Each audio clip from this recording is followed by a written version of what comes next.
think it's about time we talk about the quarterback situation that is brewing in Knoxville, Tennessee. Now, if you watched our video this morning, we discussed it very tail end, spent about 2 or 3 minutes on it. That's going to be the entirety of this video, okay? I'm already going to tell you that right now. So if you're disinterested in that, then feel free. This is America. You can turn this video off. In my opinion, it's putting a little bit of a damper on how Tennessee is doing in the transfer portal, which is kind of frustrating because overall, I think that Josh Heupel has actually done a really, really good job. I like a lot of the defensive players that he's brought in. Jazz Coleman, Amari Campbell, Jordan Norman, I think those 3 gets are absolutely massive. I'm talking game-changing on the defensive side of the football. But the quarterback situation, this might just be a massive, massive miss. And unfortunately, in this game of football, the position of quarterback is the most important position on the field. I get it. It is a team game. It is a team sport. But a lot of the times, if you don't have a quarterback that you feel is serviceable, then your team is not going to have that much success. I want to walk us back and walk you through the timeline so you at least can see where I'm coming from. January 2nd, Friday, about a week and a half ago, transfer portal opens up. January 4th, guys like Brendan Sorsby, Josh Hoover, top quarterback options, they're already locked down by their schools, Texas Tech and Indiana. Took those schools 2 days to lock down their top transfer portal options. We fast forward to January 7th. Sam Leavitt visits Tennessee 5 days after the transfer portal opens. He then likes his visit a lot. He stays an extra day, and he leaves on January 9th. Tennessee at that point is like, okay, we probably need some sort of a backup plan. That same day that he leaves, they reach out to Bo Pribula. Talk about they're interested in bringing in Bo Pribula over the weekend for a visit. January 9th, that same, I believe it was a Thursday, Lane Kiffin flies to Knoxville, Tennessee, meets with Sam Leavitt in the Knoxville airport. 2 days later, yesterday, Sam Leavitt signs with LSU. A lot of back and forth, but that's how that day ended up. Also yesterday, Joey Aguilar's eligibility case gets postponed. We were hopeful that we'd find out something at least to give us a little bit of direction the rest of this transfer portal season. We did not find that out. And I'm sitting here, January 12th, it's Tuesday. It is 4:30 p.m. Central Time at the current recording of this video, and I'm just a little bit confused on the plan from Tennessee. I'm not claiming I know better. I'm not claiming I could do better, but it seems like they put all their eggs in the Leavitt basket, but waited 5 days to get him on campus. And Austin Price has reported already that they weren't in contact with any QBs other than Leavitt. And if that's the case, first off, why is that the case? Second off, if that is the case, why wait so long to get him on campus? I'm not mad that they took a big swing on Leavitt. In fact, I love it. That's the number 1 available option in the transfer portal. Go take a big swing. Go big or go home, man. But I just wish there was a better backup plan. As you knew, he's the number 1 player available. There's going to be a lot of teams interested in him, and there were. That's why the price got so high from LSU. I love the go-getter attitude from Josh Heupel. Hey, we're going to bring Sam Leavitt in. He's going to do 2 days in Tennessee. LSU's going to offer him. Guess what? It might have come out he signed with LSU. We're going to up our offer. But it just feels like up until this point, there was no sense of urgency. Austin Price reported no contact with any QBs other than Leavitt. They didn't get him in until 5 days. I just wish there's a little bit more sense of urgency because now you're sitting here and nobody's really left in the transfer portal. All the top options, they've been committed to their schools for a week at this point. And don't confuse what I'm saying as any hatred towards George McIntyre or Faison Brand. This honestly does not have much to do with them. Because at the end of the day, even if I did think they were the 2 best quarterbacks on the planet, Tennessee needs to add a 3rd quarterback.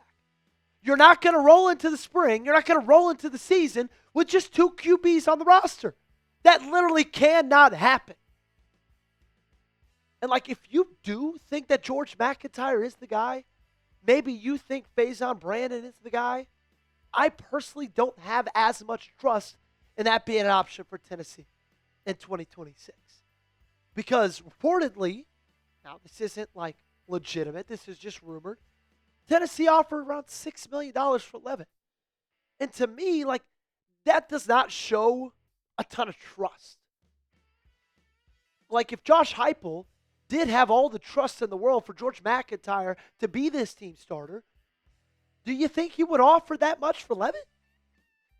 And like, additionally, I don't know if you guys saw the rumors from earlier this week, but some Ty Simpson rumors had resurfaced. Now, it's all for naught, because today he officially submitted his paperwork into the NFL to declare for the draft, but AL.com came out earlier this week and said Simpson, through third parties, has continued to receive offers from other Power 4 programs, sources with direct knowledge of the situation tell AL.com.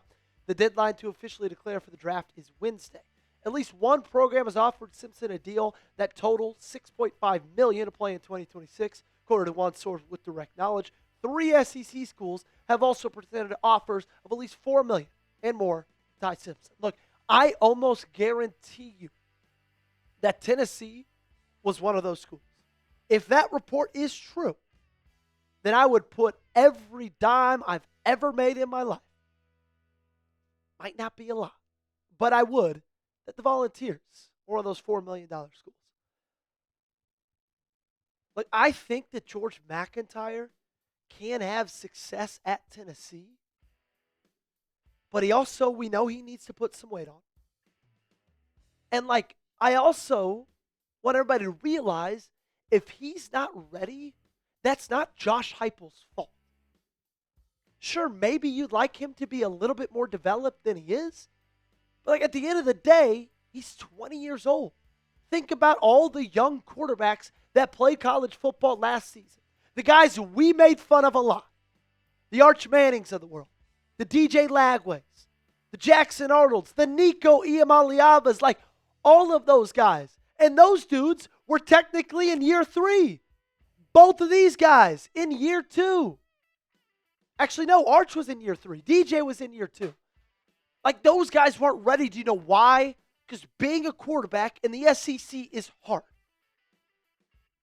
And that might be the biggest reason that Josh Heupel doesn't necessarily want to roll the dice on a season that he might see as do or die with George McIntyre. And I don't want to hear, but Joey, we made the playoffs with Nico. Because, yeah, we did do that. But also, on that team was Dylan Sampson, the SEC Player of the Year on offense with Nico. Sure, this wide receiver core is better than that one's, but you don't have a player like Dylan Sampson on this team. I love Deshaun Bishop. He's no Dylan Sampson. Very few are. Also on that team, you have a top 5 defense in college football. Plain and simple. And while I think the defense will be better with the addition of Jim Knowles, all the players you've added in the transfer portal, it's not going to be that much better. You were hanging around, ranking around the 110s this last year. You're going to jump up significantly, but you're not going to jump up 100 spots. Well, the Vols screwed. Give me a yes or a no in the comment section down below. What do you think? Be honest with me. Look, I think that obviously, like, you don't want to throw the season in the trash bin. You don't want to say this season's over. But I do believe that this portal season, for quarterbacks at least, was a little bit botched by the staff. Real quickly, got to shout out our awesome sponsor of today's show. The reason you're watching it for 100% free, our great friends over at Prize Picks. And whether you're starting a new routine or making player picks for the first time, trying something new can be hard. But in life and on Prize Picks, it always feels good to be right. With high-pressure playoff matchups every weekend and elite hoops action almost every night, the action never stops, and Prize Picks lets you take control. Prize Picks now has early payouts. If your lineup gets off to a hot start, you might have the option to cash out those winnings before the game even finishes. With a new social feeds feature, you can share Prize Picks with your friends and copy lineups from winners with a single click. Copy lineups you like or just use them as inspiration for your own picks. You can even follow Prize Picks partners like us and tail or fade our picks with just one click. Feel free to tail or fade my picks in this two-pick power play. I got the more on Josh Allen, half a receiving or rushing touchdown on Saturday. And then I've got the more on Puka Nacua for half a receiving or rushing touchdown against Chicago on Sunday. Download the app today, Prize Picks app that is, and use code CLNS to get $50 in lineups after you play your first $5 lineup. That's code CLNS to get $50 in lineups after you play your first $5 lineup. The link to this promo is in the comments and description of today's video. Prize Picks, it's good to be right. The way that I see it is Tennessee has 4 options. Number 1, Joey Aguilar gets another year magically. Now we know his court hearing got pushed back a couple of weeks. The rumors coming into it were that it was not looking good that he was going to get an extra year of eligibility. Maybe somehow magically, mid-April, we find out he does, then he can come back. That's like option, I don't want to say number 1, but that's not a bad one. Number 2, you could try to convince Jake Merklinger to come out of the portal. I don't know if you've already burned that bridge, but like he's a guy that knows the offense. He's been in the system for 2 years. I wouldn't be fired up by that, but also like what options do you have? That's what we got to talk about. Number 3, I'm going to say for legal reasons, try to sway a quarterback into the portal, but I'm also going to flash up my tweet on the screen from earlier today. It's time for the Tennessee Volunteers to tamper. Look, everybody does it. I've got no affiliation with the university, so I can say this. This is my show. I think Tennessee should tamper. I don't know who with. Me and one of my coworkers were just talking about Michael Van Buren. He's at USF. We don't know if he's signed yet. I actually like Michael Van Buren a lot. I think he'd be really fun in this Tennessee system. I don't know if there's guys out there that you would also be interested in tampering with, but like, exhaust all options. You're Tennessee. You're about to pay Leavitt $6 million. That means you've got a lot of money to play with. I'm not saying go pay $6 million for a guy, but you've got 3 or 4 to throw around for a guy you still feel like could be a day 1 starter. And then number 4, go get a G5 or FCS guy. Talk about the same guy talked about this morning because I happen to like him a lot, and that is Taron Dickens. Now, he's out of Western Carolina, and they don't really play anybody. He's also 5'11", 180 pounds. He's basically built like Bryce Young. But if you watch the tape on this guy, I tweeted it out earlier today. You can find it in the comment section, description of today's video, my Twitter. Go click on it and go look at it. He's electric, okay? And the funny thing is, I did see a message board post today on VolQuest that he has a cell phone listed on his Twitter, and you could literally text him. Someone texted him today, have you heard from Tennessee yet? He says no. Tell them to hit me up. If they did, I'd be pretty excited. 74.2% completion percentage, 3,500 yards, 38 touchdowns, 2 picks. All of that in 9 games. And I get it. He's small. He did it at the FCS level. People might not want him because he's 5'11". Who cares? He could be 5'5". Just get somebody that's a gamer and get somebody that can be legitimate competition. Just do something. Please. You got to do something. What's your one-word reaction to the Vols' approach at quarterback? Let me know down below in the comment section. Weigh in with your answer and let me know what you think. Meanwhile, we're going to get out of here. Back again tomorrow morning.